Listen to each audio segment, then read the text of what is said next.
Frère et sœurs, si ce matin, tu vois la grâce de Dieu, et laissez-moi vous dire, j'ai instauré dans mon emploi du temps le sport.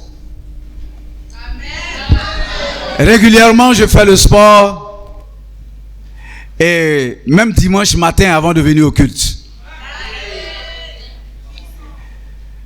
Et samedi, Boris et moi, nous étions en train de faire le sport. Et nous sommes arrivés au niveau d'un monsieur. Et il a dit, je vous envie. Je vous envie parce que je pense qu'il a fait un AVC. Et il ne peut plus véritablement utiliser ses pieds. D'un utilisait un béquille. Et quand on a dépassé, je suis revenu sur son mot. Je vous envie. Frères et sœurs, avoir encore ses pieds pour marcher, pour courir, c'est une grâce. Et ce matin, si pour toi voir est une grâce, entendre est une grâce. Marcher est une grâce. Parce que et parler est une grâce. Parce qu'un jour Bénier disait qu'un jour viendra où tu es couché, où tu ne pourras même plus parler. C'est les autres qui vont parler à ta place. Et si ce matin, tu vois la grâce de Dieu sur toi, alors laisse-toi aller aux effets de la grâce. Et peuple, Dieu veut que ce matin, cette assemblée lui témoigne sa reconnaissance par des acclamations. Amen.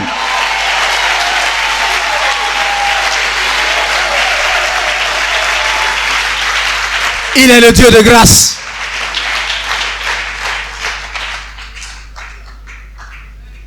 Ce matin, Dieu veut amener notre vie à une autre dimension. Notre relation à une autre dimension. Donc le thème de ce matin, c'est une vie remplie de la présence de Dieu. Une vie remplie de la présence de Dieu. Baissons la tête et prions. Père, je te rends grâce de ce que tu es Dieu et que tu es notre Dieu. Merci d'être le Dieu créateur. Merci d'être le Dieu présent, agissant, reconnaissant, puissant, incomparable. Tu es unique et nous t'appartenons. Venir ce matin en ce lieu, c'est pour te rencontrer. Seigneur mon Dieu, c'est demeurer dans ta présence. Et lorsque nous sommes dans ta présence, tu nous fais grâce d'entendre ta parole. Et Père, je crois en la puissance de ta parole. Ta parole est vivante, elle est esprit. Car ce n'est pas la chair qui a inspiré ta parole, mais c'est par ton Esprit Saint. Ta parole est efficace. Ta parole est comme une épée à double tranchant pour couper en nous ce qui ne te glorifie pas. Ta parole est une lumière qui nous éclaire. Père, comment ne pas aimer ta parole? Et ce matin, Seigneur mon Dieu, mon roi, je t'en supplie, donne-nous un cœur réceptif à ta parole. Transforme nos cœurs de pierre en cœurs fertiles, afin que cette parole que nous recevons ce matin puisse porter beaucoup de fruits. Nous la recevons avec humilité, avec grâce, avec piété, avec crainte, car cette parole est sortie de la bouche de notre Dieu. Et quand tu parles, Seigneur mon Dieu, nous faisons taire nos raisonnements, nous faisons taire nos propres réflexions, Et Père Seigneur, mon Dieu, mon roi, parce que tes voix ne sont pas nos voix, tes pensées ne sont pas nos pensées, mais je crois que ta parole est mission dans cette salle, et là elle atteindra son but, parce que ta parole est une parole à effet. Merci pour cette bonne parole. Merci pour tout. Parle, nous t'écoutons, au nom puissant de Jésus-Christ. Amen. Une vie remplie de la présence de Dieu. Frères et sœurs, parfois nous entendons des enfants réclamer la présence de papa ou de réclamer la présence de maman. Pourtant, ces enfants ont presque tout. Les parents leur donnent tout. Ils sont dans le confort matériel. Ils ont parfois l'argent de poche. Leurs désirs sont satisfaits. Mais ils peuvent réclamer la présence de papa ou de maman. Parce que les parents ne sont pas là. Papa est toujours parti. Soit il rentre tard pour le travail à cause du travail. Maman n'est pas là. Les enfants ont tout. Mais ils réclament la présence de papa ou de maman. Aussi, il y a des femmes qui réclament la présence de leur mari. Et dit, mon mari me donne tout. Il m'a acheté des voitures. Il me donne des bijoux en or. Tout ce que je veux, il me donne. Mais il y a une chose qui me manque. La présence de mon mari. Ou la présence de ma femme. Et certaines femmes ont substitué leur présence par la présence des servantes. Ça, c'est dangereux. La présence d'une servante ne peut pas remplacer la présence de la femme. Faites très attention. Dans le monde, cela a des conséquences graves. Mais dans le royaume de Dieu, nous vivons la crainte de Dieu. Les enfants réclament, les parents même parfois réclament la présence de leurs enfants. Et dit, mon fils, il m'envoie de l'argent tous les mois. Ma fille, elle m'envoie de l'argent. Mais il ne passe jamais me voir. Elle ne passe jamais me voir. Même les parents, malgré leur âge, peuvent réclamer la présence des enfants. Moi, ma mère, parfois me fait des reproches dans ce sens. Elle dit, envoie-moi de l'argent, c'est bien. Mais de temps en temps, passe me voir. Elle réclame ma présence. Frères et sœurs, si la présence de papa, des parents, peut être jugée importante pour les enfants, si la présence des maris peut être capitale pour une femme, si la présence des enfants peut être ressentie comme quelque chose de bien pour les parents, la question ce matin, qu'en est-il de la présence de Dieu? Qu'en est-il de la présence de Dieu pour toi?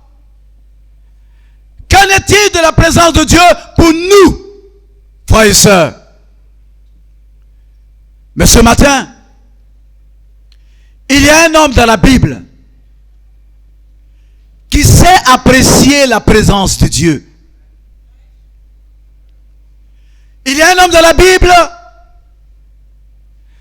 qui reconnaît l'importance de la présence de Dieu. Pour lui, rien ne peut remplacer la présence de Dieu dans sa vie. Rien n'est au-dessus de la présence de Dieu.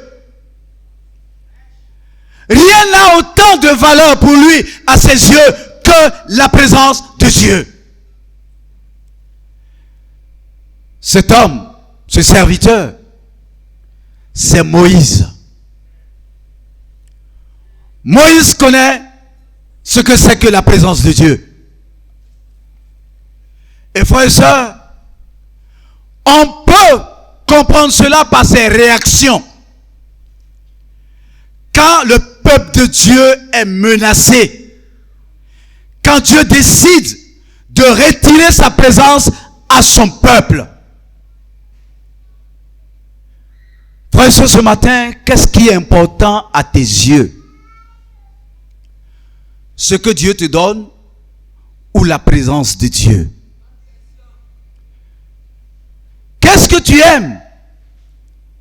Ce que Dieu peut te donner ou la présence de Dieu? Frères et sœurs, allons-y en nombre.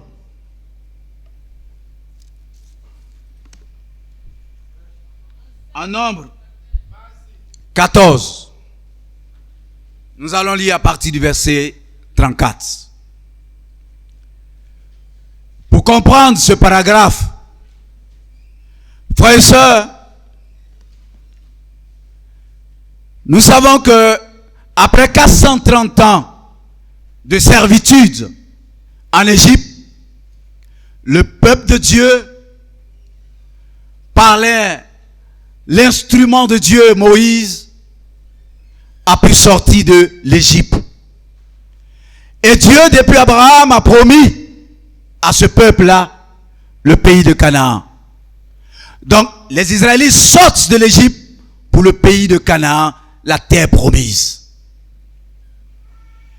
Et Dieu parle à Moïse en disant, envoie des hommes explorer le pays que j'ai promis à Israël. Et Moïse va choisir 12 hommes, pas les moindres, 12 chefs des 12 tribus d'Israël, des hommes d'impact, des hommes de considération. Il les envoie explorer le pays de Canaan. Et frères et sœurs, je me réjouis aujourd'hui, et cela confirme vraiment que nous sommes l'église de la Bible. Parce que nous imitons la Bible. Voilà pourquoi aujourd'hui, l'évangéliste Blaise et la conseillère de femmes Patricia et Yanamel et Sylviane sont à Casablanca pour explorer Casablanca.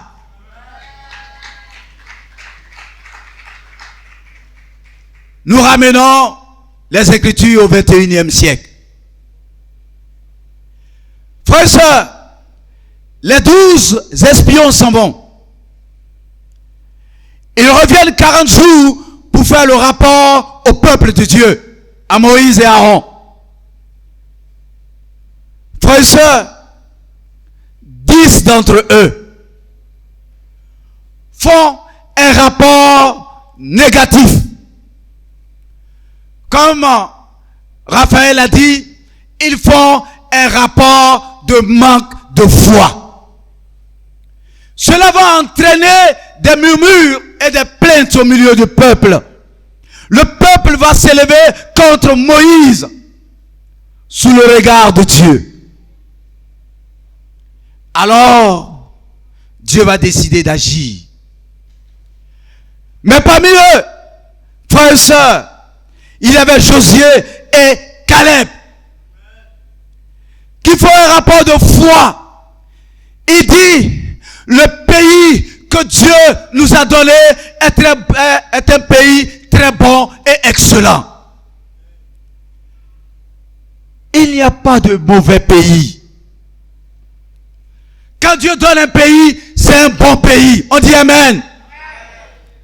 Voilà pourquoi, quand ma femme et moi nous sommes allés au Burundi, nous avons dit, Burundi, c'est un bon pays.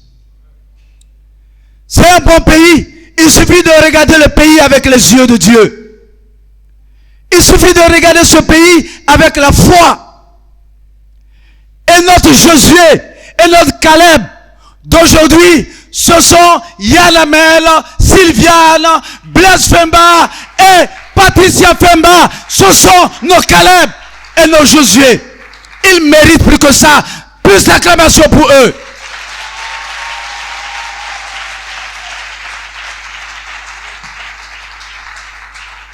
Ils viendront pour augmenter votre foi. Le rapport qu'ils auront, c'est un rapport de foi. Même si ce pays est à 93 ou je sais pas 97% de musulmans.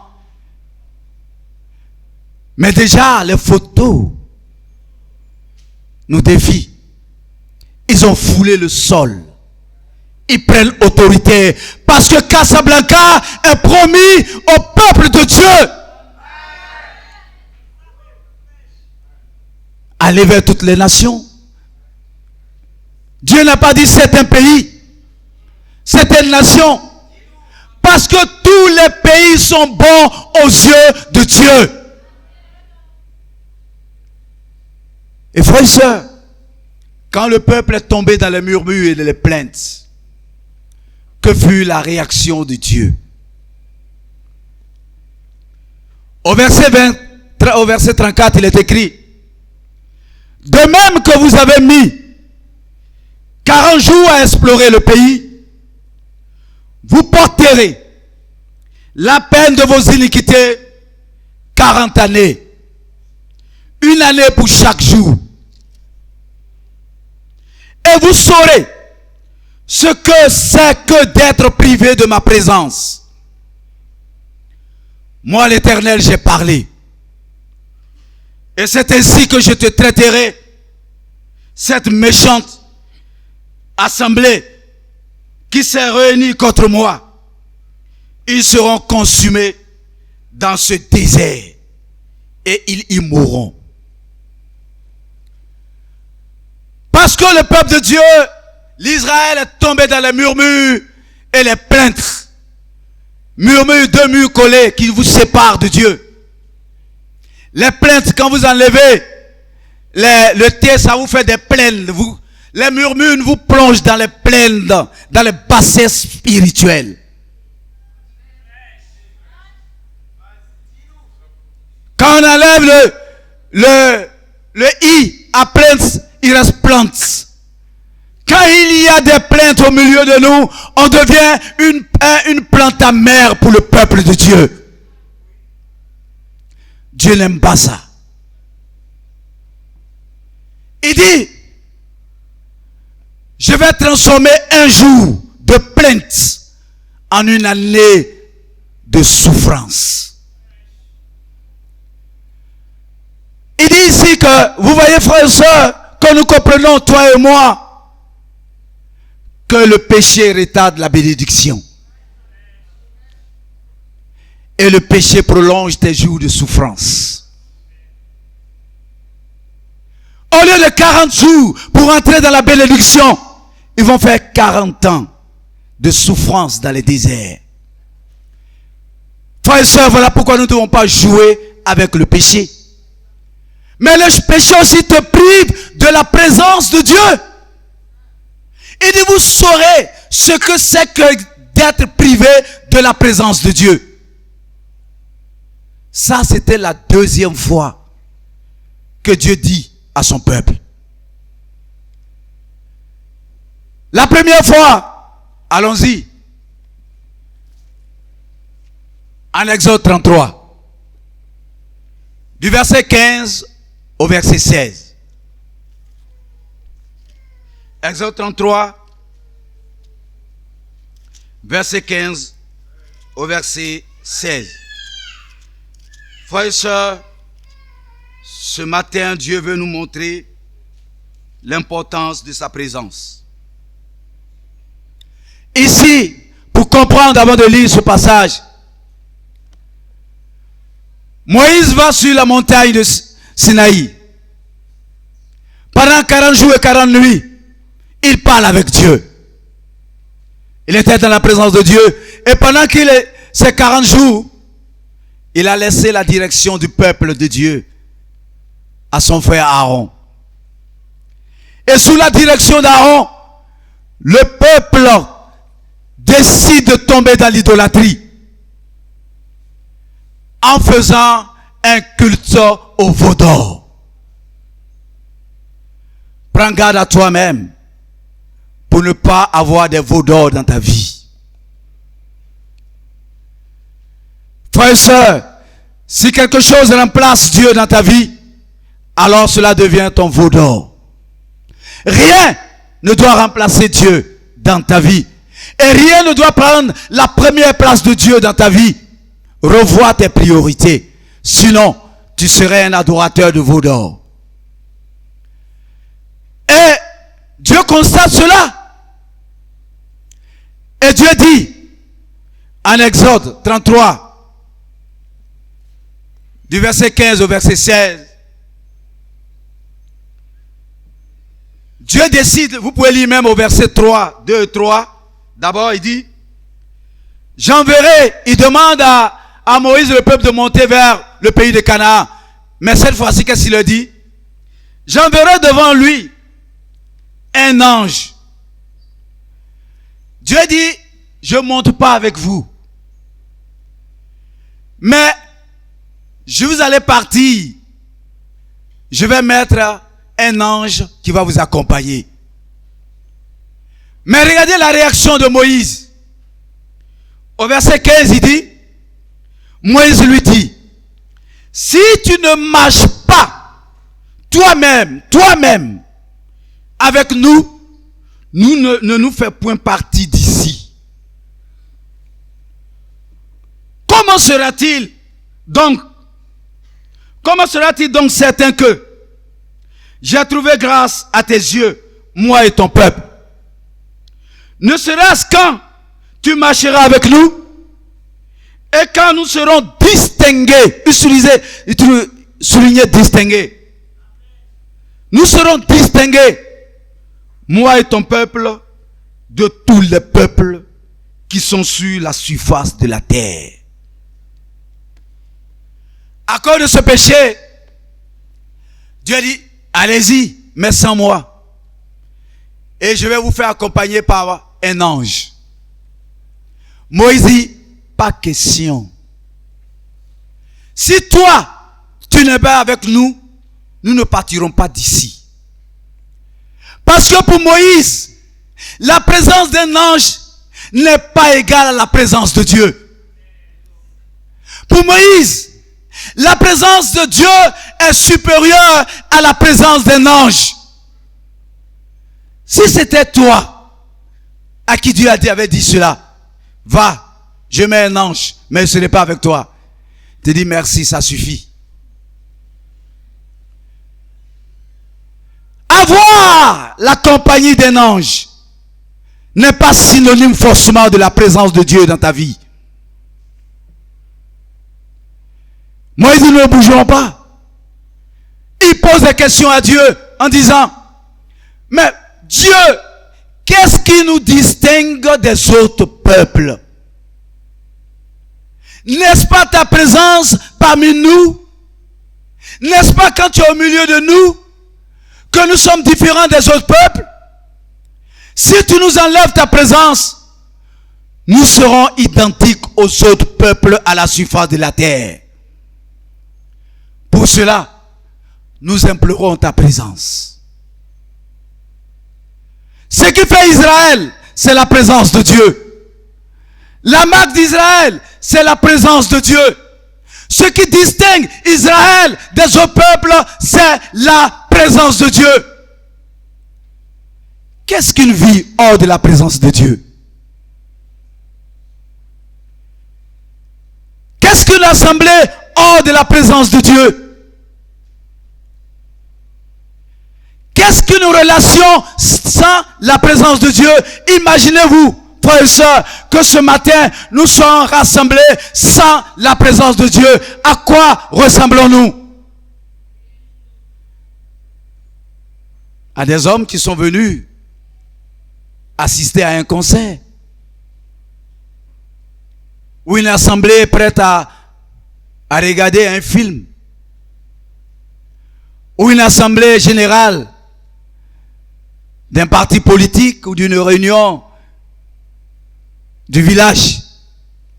Ce qui fait la différence entre l'assemblée de ce matin et toute autre assemblée hors de ce lieu, c'est la présence de Dieu. Voilà pourquoi Hébreux 12, verset 28 dit, lorsque vous êtes dans ma présence, manifestez votre reconnaissance en me rendant un culte avec piété, avec crainte et avec respect. Ce matin, tu es dans la présence de ton voisin, mais tu es dans la présence de Dieu. C'est pour ça que tu ne peux pas bavarder. C'est pour ça que nous ne pouvons pas circuler quand le culte est en train d'avoir lieu. Frères et sœurs, nous sommes dans la présence de Dieu. Et lorsqu'on est dans la présence de Dieu, c'est une attitude qu'on doit avoir. Parce qu'on peut être privé de la présence de Dieu. Une chose que ma femme et moi, nous avons désiré au cours de nos voyages avant de partir, frères et sœurs, j'ai prié. Je disais, Seigneur, si tu n'es pas avec nous, ne nous fais pas partir. Parce que frères et sœurs, une chose est d'être sous le regard de Dieu, mais une chose est d'être dans la présence de Dieu. Dans l'Ancien Testament, tous les peuples de la terre sont sous le regard de Dieu, mais tous les peuples de la terre n'étaient pas dans la présence de Dieu. La présence de Dieu est une exclusivité au peuple de Dieu. C'est une exclusivité. Voilà pourquoi, quand nous sommes dans la présence de Dieu, nous devons nous sentir privilégiés. Et pour nous, la grâce de Dieu nous a accompagnés. Nous avons été dans la présence de Dieu et nous avons vu la main de Dieu. Mais ce matin, aimes-tu la présence de Dieu? Il y a tellement de chansons. J'aime la présence de Dieu. Je veux Jésus tout près de moi. Ça veut dire qu'on veut la présence du Seigneur. Une vie remplie de la présence de Dieu. Frères et sœurs, il y a une différence entre une vie remplie de la présence de Dieu et une vie hors de la présence de Dieu. Il y a une différence entre une relation remplie de la présence de Dieu et une relation sans la présence de Dieu. Ce matin, es-tu dans la présence de Dieu? Est-ce que tu cherches la présence de Dieu?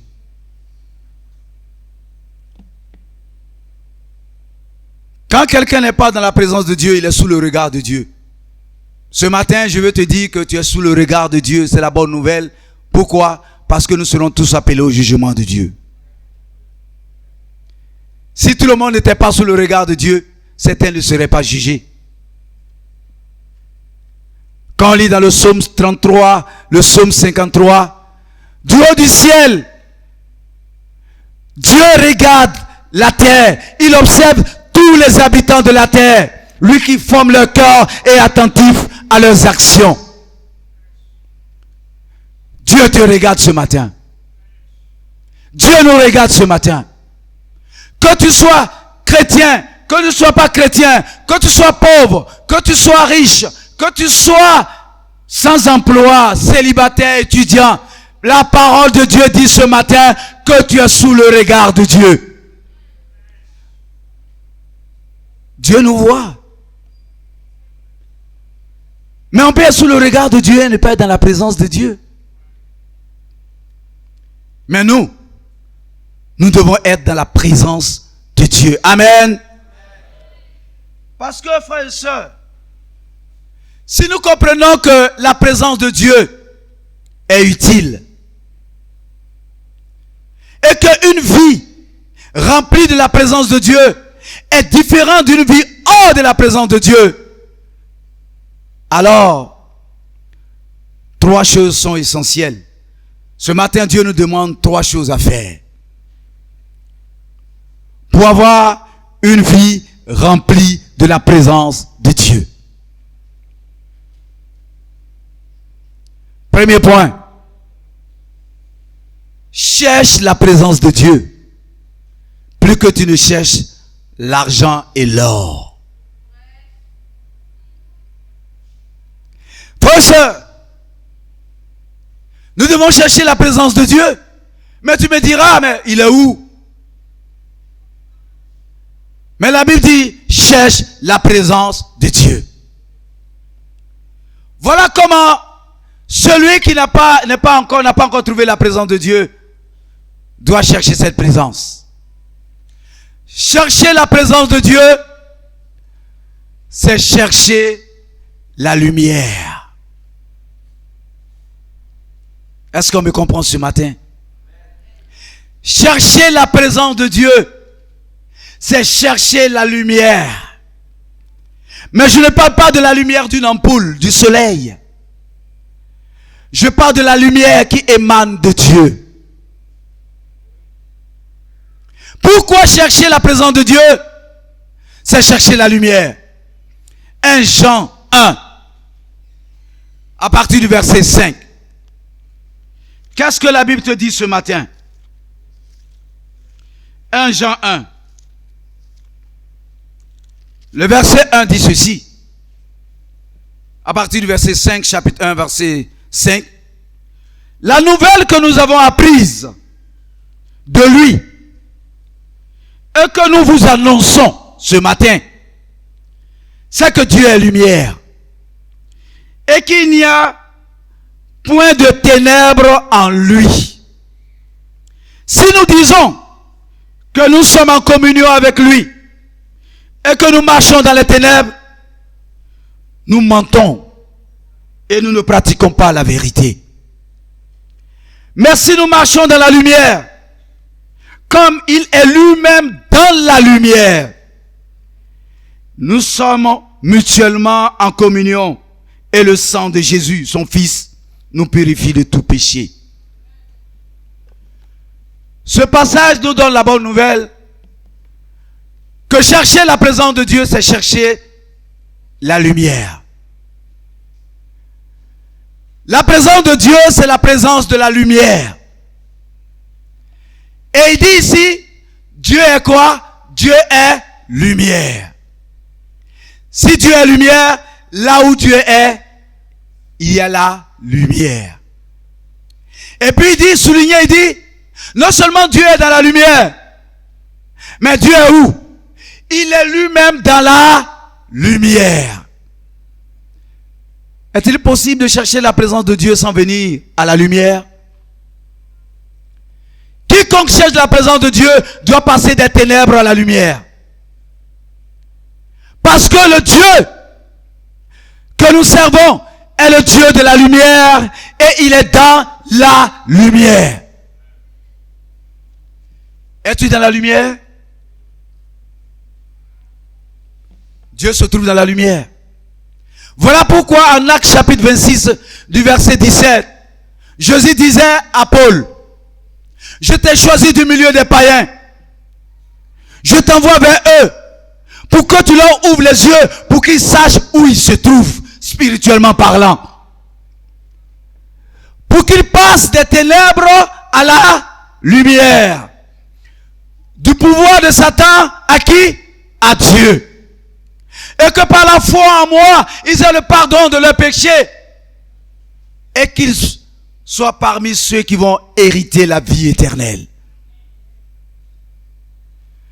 Chercher Dieu, chercher la présence de Dieu, c'est chercher à passer des ténèbres à la lumière. Parce que Dieu n'est pas dans les ténèbres. Dieu est dans la lumière. Est-ce qu'on peut acclamer ça? Pourquoi cherches-tu Dieu dans les ténèbres? Pourquoi penses-tu que tu es dans la présence de Dieu quand tu es encore dans les ténèbres? Ne sais-tu pas que Dieu est lumière et qu'il est dans la lumière? Voilà pourquoi chercher la présence de Dieu, c'est venir à la lumière. Et frères et sœurs, les gens cherchent des assemblées, ils cherchent des églises, mais ils ne cherchent pas la présence de Dieu.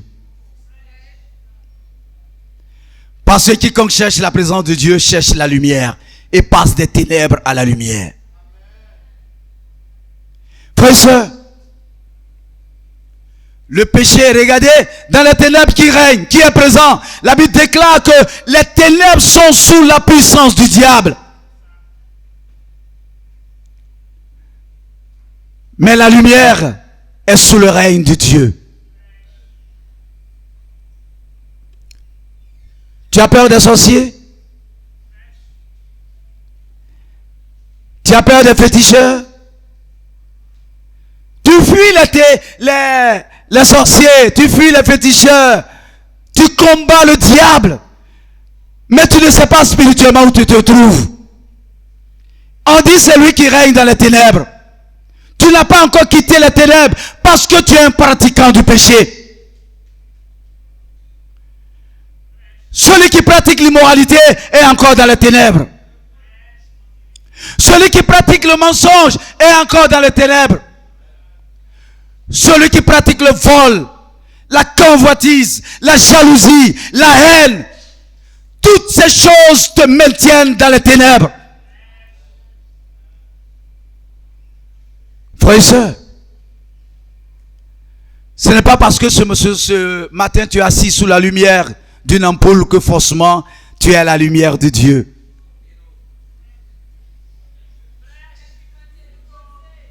Frères et sœurs, nous devons chercher, mon frère, si tu es dans ces choses, l'ivrognerie, la masturbation, la pornographie, la duplicité, l'adultère, ces choses te maintiennent dans les ténèbres. Ne prétends pas être dans la présence de Dieu.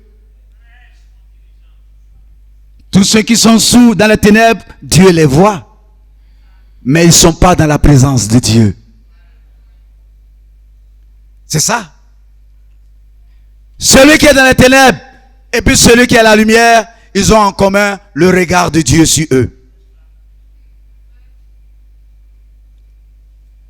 Celui qui est dans les ténèbres et ceux qui sont dans la lumière, ils ont en commun le jugement de Dieu.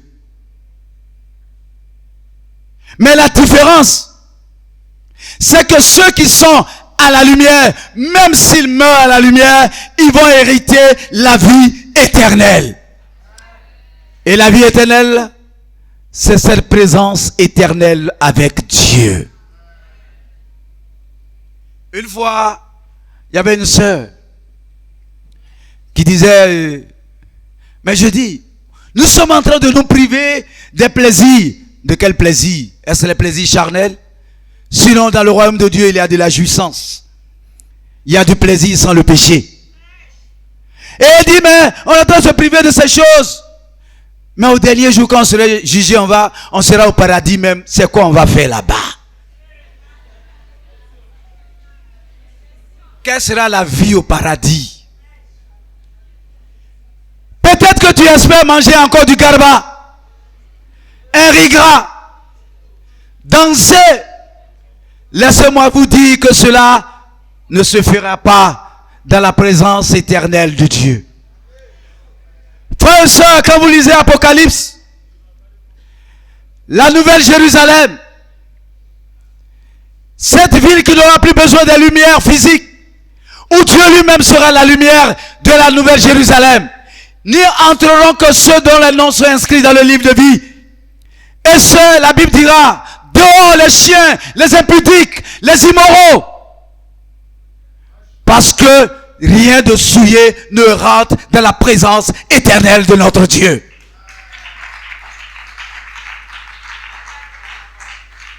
Frères et sœurs, or l'enfer ou la seconde mort, c'est la mort éternelle, qu'on traduit par une séparation d'avec Dieu de façon éternelle. Alors, si tu n'aimes pas la présence de Dieu, tu ne cherches pas dans la présence de Dieu pendant que tu es sur la terre, comment penses-tu hériter de la présence éternelle de Dieu? Voilà pourquoi, mon frère, ma soeur, Chercher la présence de Dieu, c'est chercher la lumière. Chercher la présence de Dieu, c'est chercher le royaume de Dieu. Matthieu 6,33, cherchez premièrement le royaume de Dieu et la vie juste. Et tout le reste vous sera accordé par-dessus. Chercher le royaume de Dieu, c'est chercher la présence de Dieu. Parce que frères et sœurs, le royaume de Dieu, c'est là où Dieu règne. Là où sa volonté est respectée. Et nous comprenons, frères et sœurs, que le royaume de Dieu, c'est l'ensemble des disciples baptisés en Jésus-Christ, engagés dans une relation de formation, engagés à une vie de sanctification, engagés à une vie d'évangélisation. Quand ces hommes et ces femmes se mettent ensemble, c'est là le royaume de Dieu et c'est là la présence de Dieu. Ce matin, toi qui cherches la présence de Dieu, cherche d'abord le royaume de Dieu.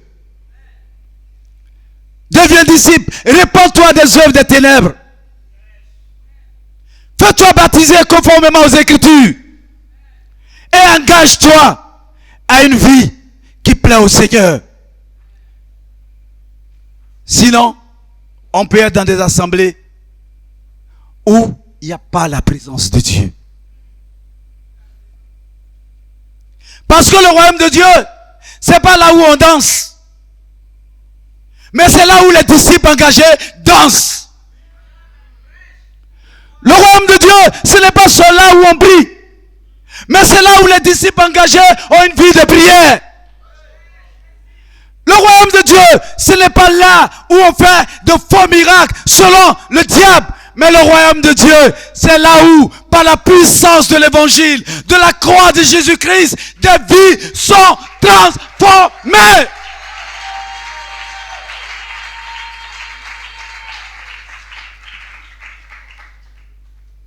Cherche le royaume de Dieu. Entre puissamment après repentance et baptême. Là, tu es dans la présence de Dieu. Frères et sœurs, chercher la présence de Dieu. Deuxième point, c'est demeurer dans la présence de Dieu.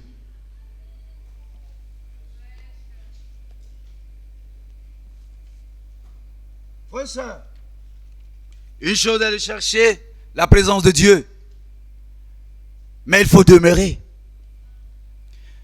Parce qu'à des moments, le peuple d'Israël était menacé d'être privé de la présence de Dieu. À cause du manque de foi, à cause de la rébellion, à cause de l'orgueil, de leur insoumission. Voilà pourquoi il faut demeurer dans la présence de Dieu en restant fidèle à son engagement. Quand nous lisons Jean 8, verset 12, demeurer dans la présence de Dieu, c'est demeurer dans la lumière. Et de demeurer dans la lumière, c'est vivre une vie de lumière.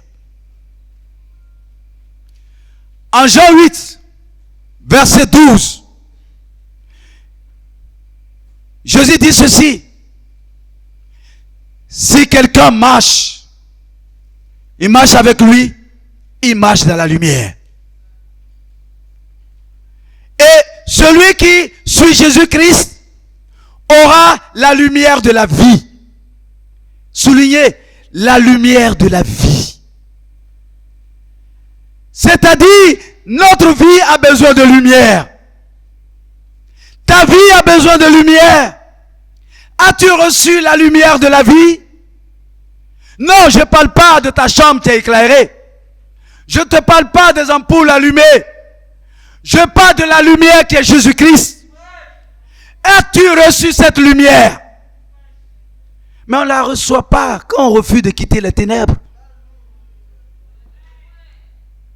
Demeurer dans la présence de Dieu, c'est égal à demeurer dans la lumière. Est égal à vivre une vie de lumière. Et non pas une vie de ténèbres. Frères et sœurs, qu'est-ce qu'une vie de lumière? Une vie de lumière, c'est une vie loin du péché. C'est une vie de sanctification. C'est une vie de confession de péché. C'est une vie de transparence et non de duplicité. C'est une vie qui plaît à Dieu. 2 Corinthiens 5, verset 14 à 15, la Bible déclare: car l'amour du Christ nous presse. Nous qui sommes convaincus qu'un seul est mort pour nous. Tous sont morts pour lui, afin que ceux qui vivent ne vivent plus pour eux-mêmes, mais vivent pour celui qui est mort et ressuscité d'entre les morts. La vie de lumière s'appelle la vie pour le Christ. Puisque Christ lui-même est lumière, celui qui vit pour Christ vit pour la lumière. Et cette vie est appelée la vie de lumière. Les frères et sœurs, faisons très attention. Prenons garde. Pensant que tu vis la vie de lumière, si tu vis pour toi-même, ce n'est plus une vie de lumière. Parce que tu ne vis plus pour celui qui est la lumière. Il y a deux types de vie, la vie pour soi-même et la vie pour celui qui est la lumière. Quelle est la vie que tu mènes? Quelle est la vie qui te domine? La vie pour soi-même. Quand toute la semaine tu vis pour toi-même. Quand toute la semaine tu ne vis que pour tes propres intérêts. Quand toute la semaine tu as vécu seulement que pour ton travail.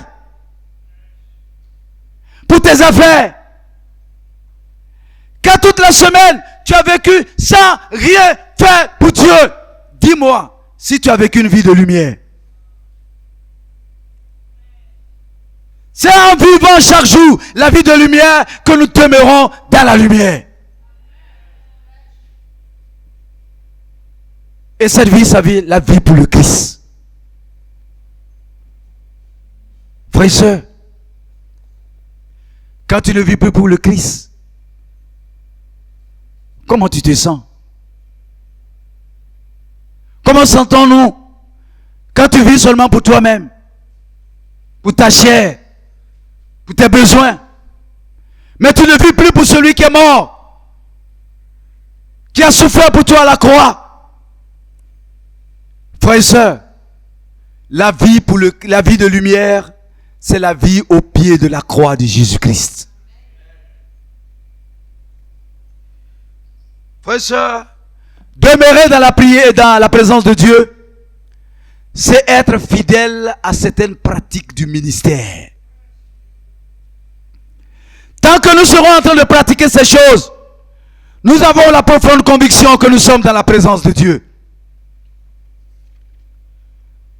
Voici les temps que je qualifie ce matin des temps en or. Des temps excellents et favorables au salut de l'homme et pour le salut des autres. Des temps qui marquent la présence de Dieu. Le premier temps, c'est le temps de prière. Frères et sœurs, si tu n'as pas une vie de prière, tu n'es pas dans la présence de Dieu. Matthieu 5. Quand vous lisez Matthieu 5, Matthieu 6, verset 5 à 6, il y a ceux qui prient pour avoir le regard des autres. Et il y a ceux qui prient pour chercher la présence de Dieu. Toute la semaine, tu n'as pas une vie de prière. Tu ne pries même pas. Tu attends que tu sois choisi pour seulement prier en présence de l'assemblée. Alors que toute la semaine, tu n'as pas prié. Tu n'es pas allé chercher la présence de Dieu. Tu n'es pas entré dans ta chambre. Tu t'es pas levé très tôt pour prier. Celui qui aime la présence de Dieu aime la prière. Aimer la présence de Dieu, c'est aimer ces temps de prière. Moi, ce matin, 2h45 déjà, je suis levé. Et l'Esprit nous a déjà enseigné que nous devons offrir les premières heures de la journée à notre Dieu. Les premières paroles à notre Dieu. n'attends pas d'aller laver les assiettes. Parler à tout le monde pour dire Dieu, attends-moi, j'arrive. Quand tu viendras, tu sais ce que tu vas faire. Tu ne prieras que sous le regard de Dieu, mais pas dans la présence de Dieu. Dieu te regardera prier, mais il n'est pas là. Celui qui aime la présence de Dieu aime les temps de prière, l'intimité avec Dieu. Et l'église chaque disciple doit avoir sa relation de prière avec Dieu. Aimer la présence de Dieu, c'est aimer la lecture biblique et la méditation. Josué 1, verset 8. Que cette parole ne s'éloigne pas de ta bouche. Médite-la jour et nuit. Mais ce que tu médites en pratique, c'est alors que tu réussiras. Frères et sœurs, comment vont nos temps de méditation et de lecture? Quel est le livre que tu es en train de lire? Ta bouche s'est éloignée de la Bible? Tu ne la lis plus? Tu ne l'enseignes plus? Tu ne la médites plus? Pas de communion avec Dieu? Rater son temps de méditation et de prière, c'est rater la présence de Dieu. Sommes-nous conscients de ça?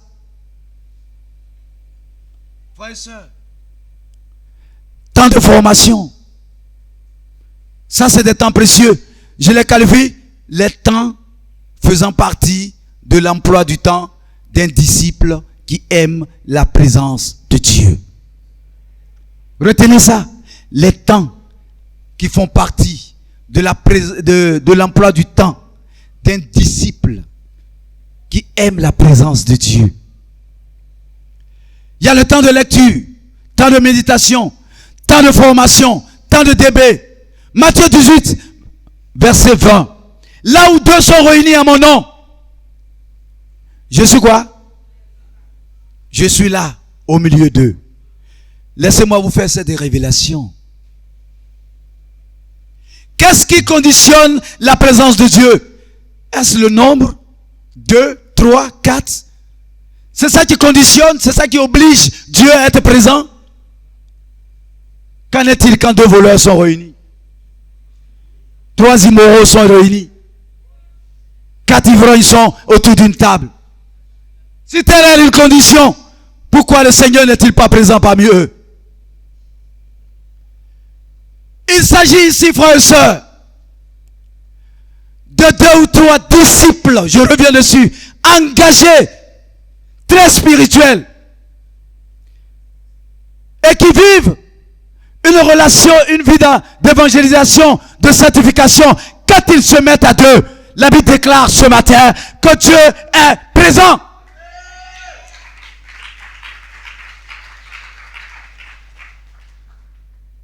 Question. Cette semaine, as-tu été dans la présence de Dieu avec le frère ou la sœur que tu formes?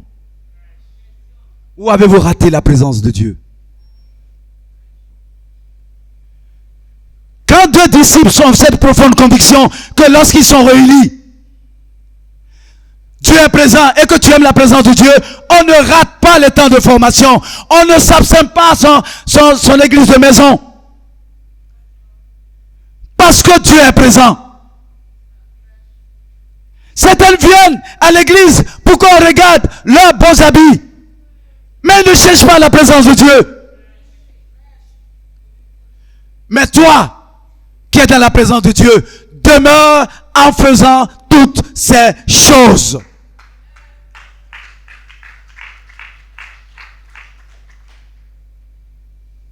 Si nous sommes convaincus que 2 à 2, le Seigneur est présent, pourquoi nous évangélisons pas 2 à 2?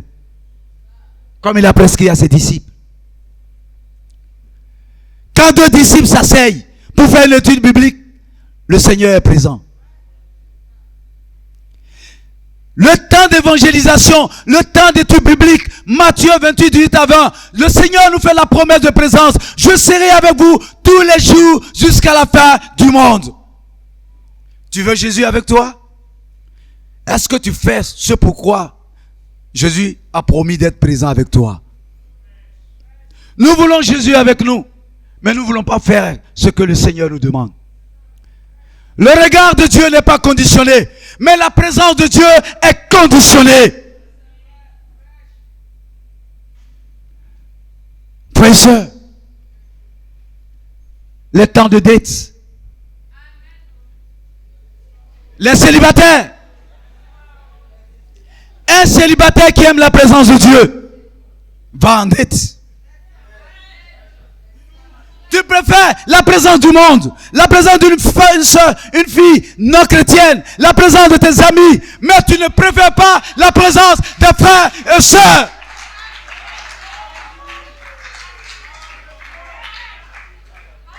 Je me suis exercé à interroger certains frères célibataires. Combien de fois es-tu allé en date pendant le mois de janvier à février? C'est un petit exercice. Je suppose qu'il y a 8 ans de date possible. Je te fais une fois par semaine. Mais quand tu es zélé, tu peux faire 2 fois. Mais je dis 8. Aujourd'hui où tu es, si on devait faire les statistiques des dates, tu as combien sur 8? Certains ont 0 sur 8. 1 sur 8. 3 sur 8. Et le seul frère qui a battu le record, il était à 5 sur 8.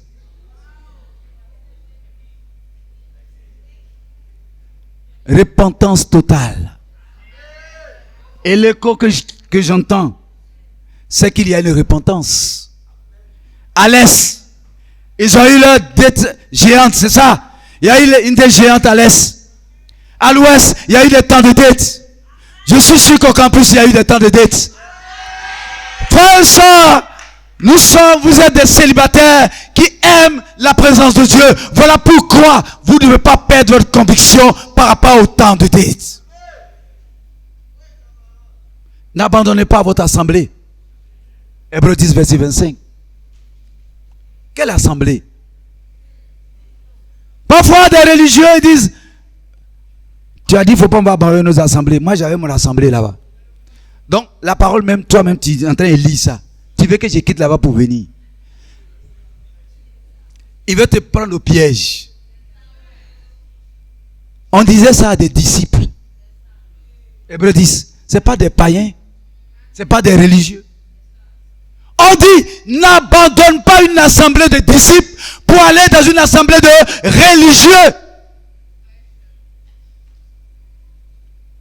Et parfois, on est dans l'assemblée des disciples et on désire quitter cette assemblée pour aller dans l'assemblée des religieux.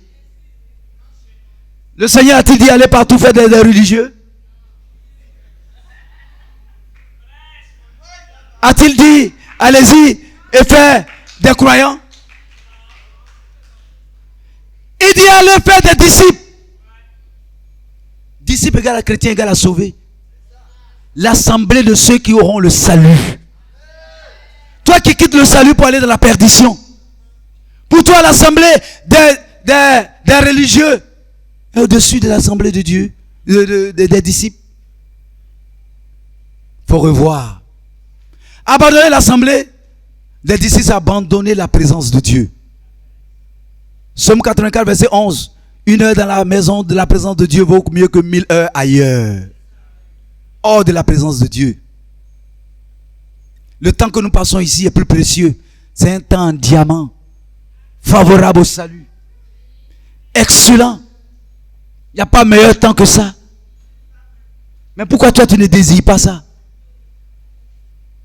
Frères et sœurs, il doit y avoir une repentance. Travaillons à ce que chaque disciple aime la présence de Dieu. Et frères et sœurs, les réunions, etc., etc. Le troisième point pour finir, c'est être rempli de la présence de Dieu. Tu cherches la présence de Dieu, tu demeures dans la présence de Dieu, alors tu seras rempli de la présence de Dieu.